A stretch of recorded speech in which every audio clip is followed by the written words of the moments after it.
Shalom, good morning. Bible స్టడీకి ఆహ్వానం. మత్తయి సువార్త 7వ అధ్యాయము 13-14 వచనాలు మనం చదువుకుందాం. 15-16 మత్తయి సువార్త 7వ అధ్యాయం 15-16. అయితే 15 మాత్రం ఇప్పుడు తెలియజేస్తాను. కరెంటు వస్తూ పోతూ ఉంది కనుక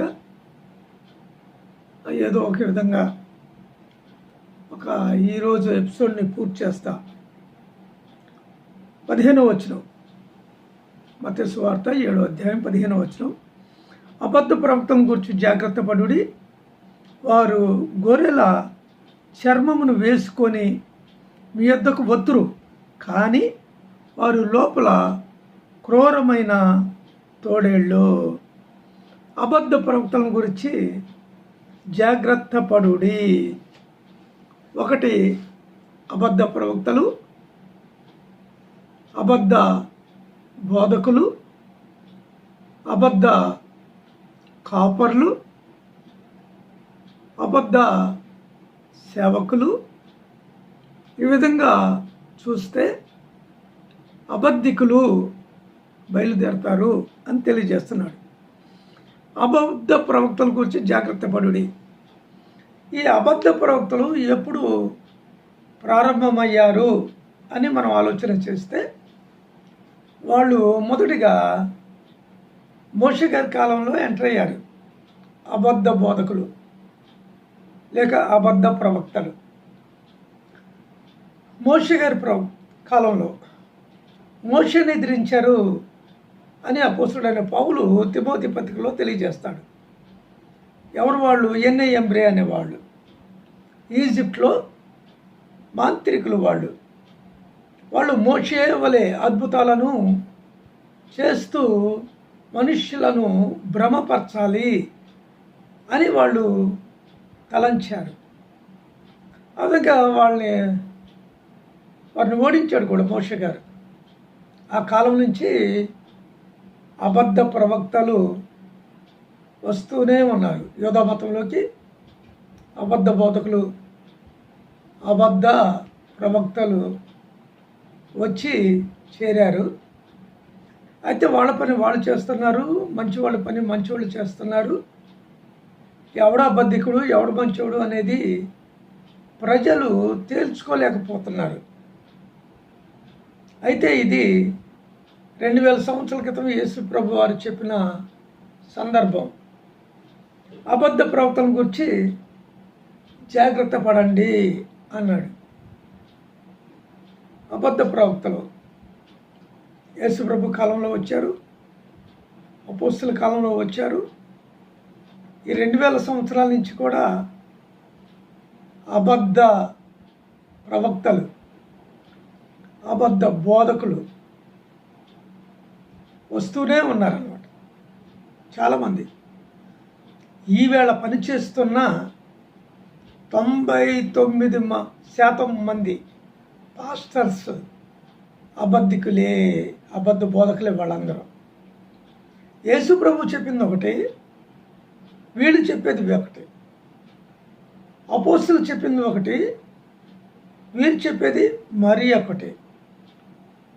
వక్రిస్తూ వక్రంగా మాట్లాడుతూ వాళ్ళు సువార్తకు విరుద్ధంగా పనిచేస్తూ ఉంటారు. తమ లాభం కోసం పనిచేస్తూ ఉంటారు. ఎక్కడ చూసినా దోపిడే. ఏ చర్చిలో చూసినా, ఏ పాస్టర్లో చూసినా, ఎవరిలో చూసినా సరే దోపిడీ మనకు కనిపిస్తుంది. కష్టపడి పని చేసుకుంటూ సువార్తను ప్రకటించడంలో ధన్యత ఉంది అని నేను తెలియజేస్తున్నాను. సరే, అబద్ధ ప్రవక్తల గురించి జాగ్రత్త పడమన్నాడు. అబద్ధ ప్రవక్తలు ఏం చేస్తారు అంటే అబద్ధాలు ప్రకటిస్తారు. ఉన్నదాన్ని లేనట్టు, లేని దాన్ని ఉన్నట్టు, కాని దాన్ని అయినట్లు వాళ్ళు ప్రకటిస్తారు. ఈనాడు అన్ని చర్చెస్లో అందరూ పాస్టర్స్ చెప్పేది అదే.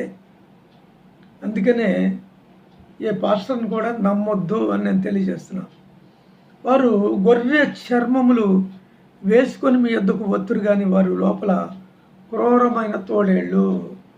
వారు గొర్రె చర్మములను వేసుకొని వత్తురు అంటే సాధు జీవిలాగా నీ దగ్గరికి వస్తారు. సాధు జీవి ఎంతో సాధు, ఎంతో మృదు మధురమైన వాక్యాలు చెప్తూ ఉంటారు. సాత్వికుల్లాగా దీనత్వం కలిగిన వాళ్ళగా ప్రవర్తిస్తూ ఉంటారు. కానీ వాళ్ళు విలన్స్ అనమాట, విలన్స్. వాళ్ళు క్రూరమైన తోడేళ్ళు. తోడేలు ఎలా ఉంటుందో తెలుసు మీకు? తోడేళ్ళని ఎందుకు చెప్పాడు యేసు ప్రభు? సింహాల్ని, పులుల్ని, ఎలుగుబంట్లని, చిరుతల్ని అంటే లెపర్డ్స్ని ఎందుకు చెప్పలేదు అంటే, ఇది తోడేలు అనేది అది మెల్లగా వికృతాకారంగా ముఖమంతా అదోలా చేసేసుకొని ఇలాగా చూసే యానిమల్ కానీ మనుషులు కానీ తోడేలు చూడగానే భయపడిపోవాలి. ఆ విధంగా అది వికృతమైన చేష్టలతో అది ప్రవేశిస్తూ ఉంటుంది అన్నమాట. అలాగే ఈ బోధకులు కూడా అంతే. పైకి మాత్రం మంచివాడిలాగా అక్క, అన్న, అమ్మ అంటారు, కానీ చాలా లుచ్చగాళ్ళు. పేర్లు చెప్పగలను నేను, కానీ చెప్పడం నాకు ఇష్టం లేదు. ఎందుకంటే చర్చిలోకి వచ్చే ఈ కానుకలు, దశభాగాలు అంటున్నారు కదా, ఇవి వాటి క్రైస్తవ్యంలో లేవురా బాబు, మీరు ఇవ్వద్దని నేను చెప్తున్నా సరే వీళ్ళు ఎగబడుకుంటూ వెళ్ళిపోతున్నారు. ఆడికి దోశ ఇచ్చేస్తున్నారు. ఆడు తినేసి బలిచిపోయాడు, వాడు బలిచిపోతున్నాడు. వాడి పిల్లలు పోరంబోకులు, చదువు సంధ్య లేక చదువులు మధ్యలో ఆపేస్తున్నారు. 10th క్లాస్తో చదువు ఆపేసి వాళ్ళ నాన్నకాలు తిరుగుతూ టక్ చేసుకొని ఆఫీసర్ లాగా కార్లు, బుల్లెట్లు, మెయింటెనెన్స్. వాళ్ళు మెయింటెనెన్స్ చాలా చాలా భయంకరంగా ఉంటుంది అనమాట. అదే మీరు అర్థం చేసుకోవాల్సింది. ఆ లైఫ్ స్టైల్ని బట్టి వాడు పోరంబోక అంటే వాడు క్రూరమైన తోడేలా అయితే గొర్రెనా అనేది మీరు అంచనా వేసుకోవచ్చు. ఈ లోకం దుర్మార్గులను నమ్ముతుంది, సాత్వికుల్ని, మంచి వాళ్ళని దూరాన్ని పెట్టేస్తుంది. అందుకనే నా వంటి మంచి వ్యక్తులు స్వార్థ చెబుదామని వెళ్ళినప్పుడు కూడా వాళ్ళు అప్పటికే అబద్ధ బోధకుల యొక్క ట్రాప్లో పడిపోతున్నారు కనుక ఇక వాళ్ళని విడిపించడం కష్టమైపోతుంది. చూడండి, ప్రతి ఒక్కడు కానుకే అడుగుతాడు. ప్రతి ఒక్కడు తనలో ఏదో గొప్పతనం ఉందని, తనేదో సుపీరియర్ అన్నట్టుగా వాడు ఫీల్ అయిపోతూ ఉంటాడనమాట. వాస్తవానికి వాడికి ఏమీ తెలియదు. హీబ్రూ టెక్స్ట్ తెలీదు, గ్రీక్ టెక్స్ట్ తెలీదు, ముసరిక్ టెక్స్ట్, ఆ గ్రీకు హీబ్రూ వ్యాకరణం అంతకంటే తెలియదు. బైబిల్ వ్యాకరణం వాళ్ళకి తెలియదు, ముసరిక్ టెక్స్ట్ తెలియదు, కోడిక్స్ కూడా వాళ్ళకి తెలియనే తెలియదు, ఏమీ తెలియదు. బైబిల్ విషయాలు ఏమీ తెలియకుండా గంటల ప్రసంగాలు చేసేస్తూ ఉంటారు. వారి యొక్క ప్రసంగాల్లో లిటరల్ మిస్టేక్స్ ఉంటాయి, డాక్టరినల్ మిస్టేక్స్ కూడా ఉంటాయి. అందుకనే మీకైతే తెలియదు, విశ్వాసులకి డాక్టరినల్ లేదో లిటరల్ లేదో మీకు తెలియదు కనుక వాడు చెప్పే మోసకరమైన మాటలకి పడిపోతారు. పడిపోయి వాడికి లొంగిపోతూ ఉంటారు అనమాట.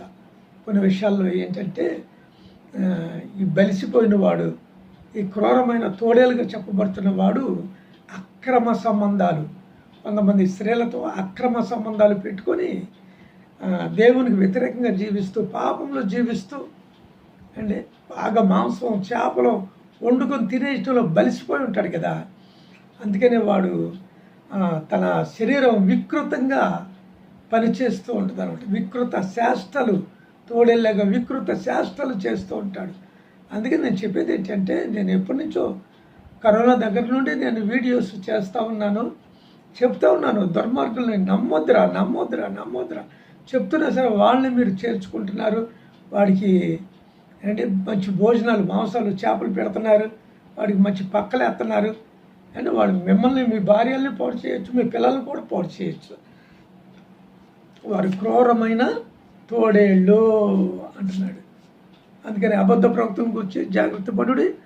వారు గొర్రె చర్మములు వేసుకొని మీ యొద్దకు వత్తురు, కానీ లోపల వారు క్రూరమైన తోడేళ్ళు అన్నాడు. క్రూరమైన వ్యక్తులు అంటే తోడేళ్ళు వంటి స్వభావము కలిగిన వాళ్ళు మిమ్మల్ని మీ కుటుంబాల్ని చీల్చి పారేస్తారనమాట. ఆ విధంగా నష్టపరుస్తారు, కుటుంబాలు శిథిలం అయిపోతాయని తెలియజేస్తూ నా మాటలు ముగిస్తున్న షాలోమ్. వాళ్ళు తిరిగి రేపు కలుసుకుందాం బైబిల్ స్టడీలో. మధ్యలో బైబిల్కి సంబంధించిన కొన్ని ప్రశ్నలు ఉన్నాయి, వాటికి సమాధానాలు సందర్భాన్ని బట్టి చెప్పుకుంటూ వస్తాను. చూస్తూ ఉండండి. షాలోమ్.